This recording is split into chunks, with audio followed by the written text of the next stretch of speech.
नमस्कार पशुपालक भाइयों।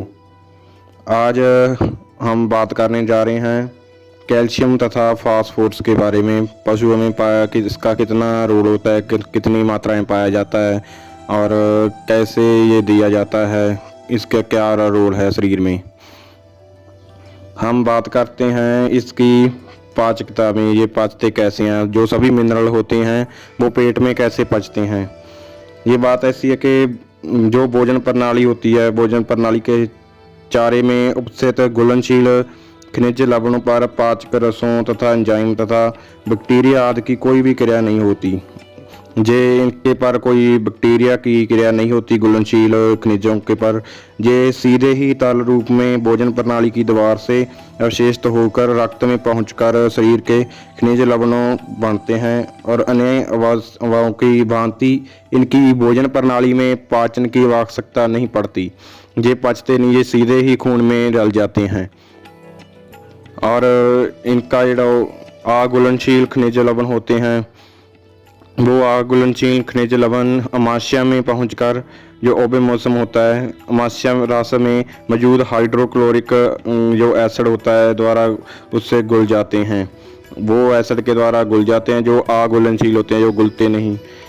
इनका जो अवशेषण होता है मुख्य रूप से छोटी आंतड़ी में मौजूद विलाई होते हैं उसके द्वारा होता है, जो खनिज लवण प्रोटीन वसा तथा कार्बोहाइड्रेट के साथ संयोजित रहते हैं। वे इन कार्बनिक पदार्थ के पाचन के बाद घुलनशील अवस्था में मुक्त होकर शरीर में अवशेषित हो जाते हैं। अब इसकी उपलब्धता अवेलेबिलिटी की बात करते हैं कैल्शियम की। कैल्शियम का जो रंग होता है वो सफ़ेद होता है। ये मेटैलिक एलिमेंट है, धात्विक तत्व है।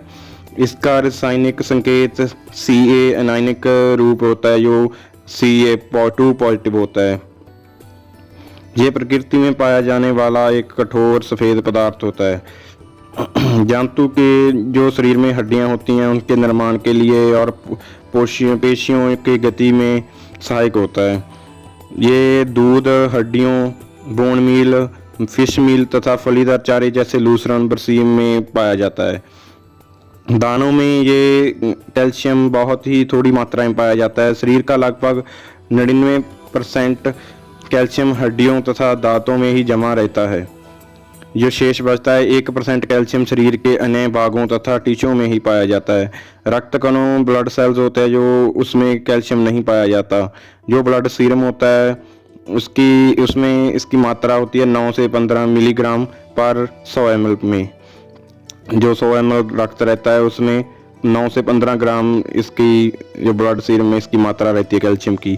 शरीर में 2 अवशेषों में कैल्शियम पाया जाता है, एक तो डिफ्यूजेबल जो बोलते हैं विसरणशील और दूसरा नॉन डिफ्यूजिएबल। इसका जो नॉन डिफ्यूजिएबल होता है भाग प्रोटीन के साथ संयोजित रहता है। कुल कैल्शियम का लगभग 60% भाग बाइकार्बोनेट तथा फॉस्फेट यौगिक के रूप में अपस्थित रहता है। इसे कंपाउंड बन जाता है इसका बाइकार्बोनेट और फॉस्फेट के साथ। अब बात करते हैं जरूरी मिनरल इसका फास्फोरस, जो इसके साथ रहता है ज़्यादातर। हम भी देते हैं पशुओं को डाई कैल्शियम फॉस्फेट, जिससे DCP बोलते हैं। फास्फोरस जो होता है वो नॉन मेटैलिक बहुरूपी तत्व होता है। ये विषैला एवं अत्यंत ज्वलनशील होता है। इसका रासायनिक संकेत इंग्लिश में P होता है। इसका परमाणु क्रमांक जो होता है वो 15 होता है। ये 3 अवस्थाओं में पाया जाता है। इसका रंग सफ़ेद, पीला, लाल और काला होता है। जो जंतु के शरीर में इसका संबंध ऊर्जा से होता है, जो एनर्जी मिलती है इससे मिलती है। इससे जो क्रियाएं होती है एनर्जी की जो भी, वो फास्फोरस के साथ होती है। मोटे चारे की अपेक्षा दाने में फास्फोरस की मात्रा अधिक होती है। गेहूं के चोकर में 1.3% के लगभग फास्फोरस पाया जाता है। संपूर्ण शरीर का लगभग 80% जो होता है 80% फास्फोरस दांतों तथा हड्डियों में पाया जाता है। और शरीर के टिश्यू में पाए जाने वाला फास्फोरस फास्फोप्रोटीन, फास्फोलिपिड, हेक्सोज फॉस्फेट तथा फास्फोक्रेटिन के विभिन्न रूपों में मौजूद रहता है। कैल्शियम के विपरीत फास्फोरस का अधिकतर भाग रक्त कणों में पाया जाता है। जो ब्लड होते हैं ना, ब्लड सेल, उसमें पाया जाता है। रक्त में इसकी प्रतिशत मात्रा 35 से 45 मिलीग्राम प्रति 100 ml होती है, 100 ml होती है। जो 100 ml रक्त होता है उसमें 35 से 35 से 45 मिलीग्राम रहता है ये 100 ml खून में। शरीर में ये कार्बनिक तथा अकार्बनिक, ऑर्गेनिक और इनऑर्गेनिक दोनों अवस्थाओं में मौजूद रहता है। जो ऑर्गेनिक होता है, जो इनऑर्गेनिक होता है, उसमें अवस्थाएं फास्फोरस 4 से 9 मिलीग्राम प्रति 100 ml की मात्रा में सीरम में पाया जाता है। अब इसका अब्जॉर्प्शन देखते हैं, कहाँ कहाँ ये जज्ब होता है, अवशेषण जो बोलते हैं इसे। शरीर में अवस्थित संपूर्ण भस्म जो ऐश होती है का लगभग 2/3 भाग कैल्शियम तथा फास्फोरस का ही बना होता है। ये दोनों खनिज के लवण शरीर के एक दूसरे के घनिष्ठ संबंध में रहते हैं। इनका आपाचय साथ साथ होता है। शरीर में इनकी उपयोगिता इन 4 बातों पर निर्भर होती है, जैसे कि दोनों खनिजों में समुचित अनुपात, शरीर में इनकी पर्याप्त मात्रा, विटामिन डी की उपस्थिति, अंतरी में इनका घुलनशील अवस्था में होना। जब कैल्शियम और फॉस्फेट 1:1 या 2:1 के अनुपात में होते हैं तो विटामिन डी की मौजूदगी में अंतरी से बड़ी भांत अवशेषित हो जाते हैं। ये इस अनुपात में गड़बड़ी होने पर अथवा विटामिन डी की शरीर में कमी हो जाने पर इन लवणों का शरीर में भली भांति उपयोग नहीं हो पाता। दोनों में से किसी भी लवण की अधिकता होने पर दूसरे लवण का शोषण या अब्जॉर्प्शन कम हो जाता है। विटामिन डी इनके शोषण तथा भंडारण में अधिक सहायक होता है। विटामिन डी की उपस्थिति में यदि कैल्शियम और फॉस्फेट में सही अनुपात नहीं है तो इनका उपयोग शरीर में हो जाता है, किंतु विटामिन डी की उपस्थिति में दोनों में खनिज लवणों में सही अनुपात होने पर ही इनका शोषण तथा उपयोग भली भांति प्रकार नहीं हो पाता। अंतरी में कैल्शियम तथा फास्फोरस जितना अधिक घुलनशील अवस्था में होता है उतना ही अधिक इनका अब्जॉर्प्शन होता है, शोषण होता है। अम्लीय माध्यम में जो तियाबी मीडियम होता है शरीर में, कैल्शियम घुलनशील अवस्था में ही रहता है। अतिव्यय सब कारक जो कैल्शियम को घुलनशील अवस्था में बनाए रखते हैं इसके शोषण में सहायक होते हैं, जैसे बाइल साल्ट्स, अमीनो एसिड्स तथा फैट। कैल्शियम के शोषण में ये महत्वपूर्ण योगदान देते हैं। लैक्टोज भोजन प्रणाली में एसिड माध्यम होता है बनाए रखता है, उसे लैक्टोज होता है जो इसकी उपस्थिति में कैल्शियम और फास्फोरस का शोषण तथा शरीर में प्रयोग अच्छी तरह होता है। पशु द्वारा खाए गए अधिक मात्रा में एल्यूमिनियम, मैग्नीशियम तथा लोह आदि खनिज शरीर में फास्फोरस का शोषण कम कर देते हैं, क्योंकि इनकी उपस्थिति में फास्फोरस से अघुलनशील फॉस्फेट बन जाते हैं जो आंतरिक की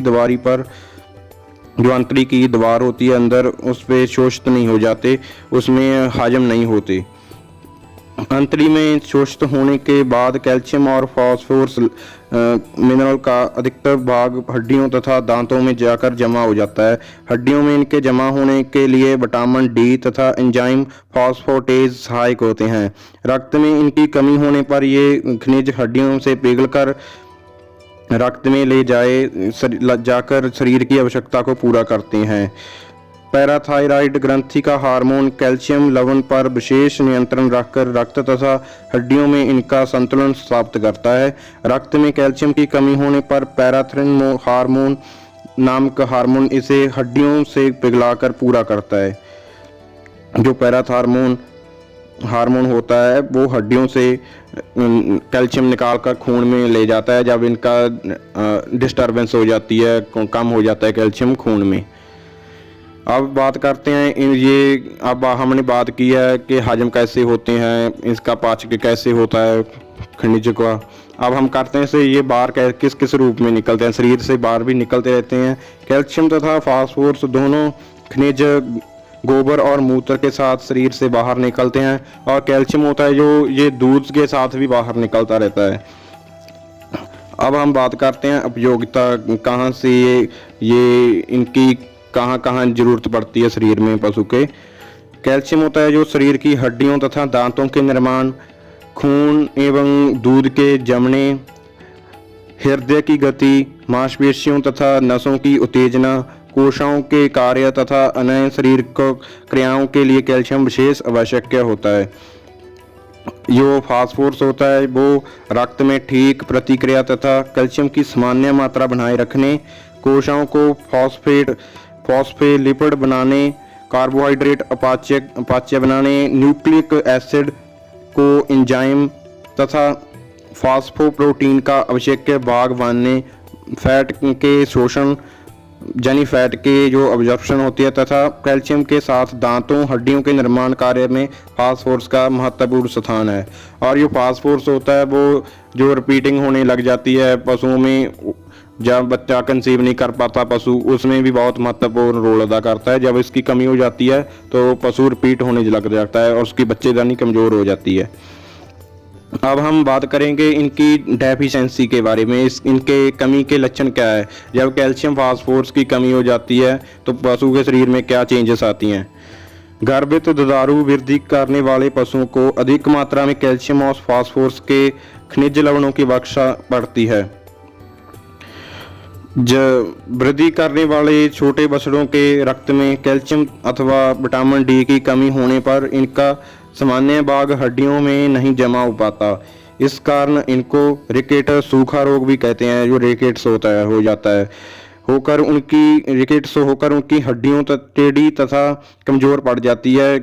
जो बैकबोन होती है पशु की वो मुड़ जाती है, टांगों में जो होती है डेंट पड़ जाते हैं, गोडों जो टांगे होती है पशु की, और वो कमज़ोर हो जाती है। पशु का दूध कम हो जाता है, हड्डियों के सिरे फूल जाते हैं तथा शीघ्र टूटने का भी भय रहता है कि ये टूट न जाए, इतनी हड्डी कमज़ोर हो जाती है। इसके फलस्वरूप सूखा रोग से पीड़ित बछड़ों के पैर टेढ़े, जोड़ फूले तथा वे कमज़ोर दिखाई पड़ते हैं। चलने में ऐसे बच्चे कभी कभी लंगड़ाते भी देखे गए हैं। दांतों में कैल्शियम की कमी के कारण ऐसे रोगी अपने दांत भी पीसते हैं। सूखा रोग से मिलता जुलता प्रौढ़ पशुओं में इनके खनिज लवणों की कमी से होने वाला रोग ऑस्टियोमेलेसिया कहलाता है। सूखा रोग कैल्शियम की रक्त में कमी के कारण होता है। जो सूखा रोग पड़ता है, रिकेट्स होता है, वो कैल्शियम की जब खून में कमी हो जाती है तब उसके कारण होता है, जिससे हड्डियों में उनकी आवश्यकता अनुसार वे खनिज पहुंच नहीं पाता। जो ये रोग है ऑस्टियोमेलेसिया में इनके विपरीत होता है, अर्थात हड्डियों में कैल्शियम निकलकर अधिक मात्रा में रक्त में पहुंचता है, जिसके फलस्वरूप अस्थियों में इस लवण की कमी हो जाती है, हड्डियों में इसकी कमी हो जाती है। ऐसी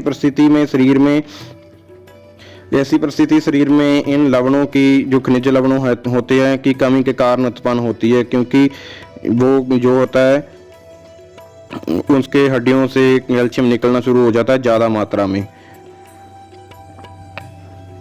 जो ये रोग होता है ऑस्टियोमेलेसिया, इससे पीड़ित पशु की हड्डियां कमज़ोर तथा शीघ्र टूटने वाली हो जाती है और पशु लंगड़ाकर चलने लगता है। अधिक दुधारू पशुओं में कैल्शियम की रक्त में कमी से मिल्क फीवर और कैल्शियम टेंटी हो जाती है। गर्भित पशुओं में इन लवणों की कमी से प्रजनन शक्ति का ह्रास भी देखा होता है। मैंने भी उसकी जो हमने बताया है रिपीट ब्रीडिंग वगैरह हो जाती है और उसके जो बच्चे पैदा होते हैं पशु के कैल्शियम जिसमें कम होता है वो कमज़ोर अथवा मरे हुए हो सकते हैं, वो मर भी सकते हैं इनकी कमी से। पशु के दूध उत्पादन में भी कमी हो जाती है और जो होता है पशु दुबला पतला दिखने लगता है और उसकी हड्डियों में मुड़ावट आ जाती है, हड्डी मुड़ने लग जाती है। जे पशुपालक भाइयों था कमी लक्षण थे ये क्या क्या होते हैं पशुओं में और इसके जो मैंने बताया महत्व क्या है। इसका मिल्क फीवर होने से बच जाता है पशु में कैल्शियम पूरा होगा, दूध पूरा देगा, बच्चा कंसीव करेगा यदि उसमें फास्फोरस पूरा होगा। ये बातें मैंने एक बुक से बताई है जिसका नाम है पशु पोषण डेयरी रसायन एवं दुग्ध विज्ञान, animal nutrition dairy chemistry and dairying, जो माहर डॉक्टरों के लिए लिखी गई है। उसमें मैं आपको मैंने पढ़कर सुनाया है। यदि कोई भी आपको क्वेरी हो, क्वेश्चन हो, मेरे कमेंट बॉक्स में लिखो, मैं उसका जवाब दूंगा ज़रूर। धन्यवाद पशुपाल कबीरों।